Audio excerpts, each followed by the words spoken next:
தமிழ் கடவுள் முருகன், அவரின் அருள் பெற 6 புனித தலங்கள் இருக்கின்றன. அவைதான் முருகனின் 6 படை வீடுகள். இந்த 6 படை வீடுகள் என்ன தெரியுமா? முருகனின் 6 படை வீடுகளில் முதல் தலம் திருப்பரங்குன்றம். இங்கேதான் முருகன் தேவர்களின் மகளான தெய்வானையை திருமணம் செய்தார். 2வது தலம் திருச்செந்தூர். கடற்கரையில் இருக்கும் இந்த தலத்தில் முருகன் சூரபத்மனை வென்று உலகத்திற்கு நீதியை காட்டினார். 3வது தலம் பழனி.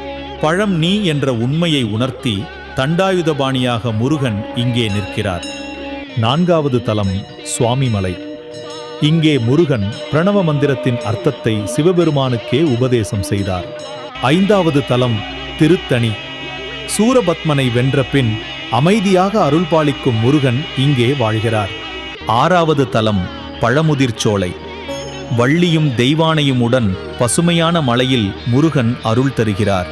இந்த 6 படை வீடுகளில் ஒரு முறை தரிசித்தாலே முருகன் அருள் என்றும் உங்களோடு இருக்கும்.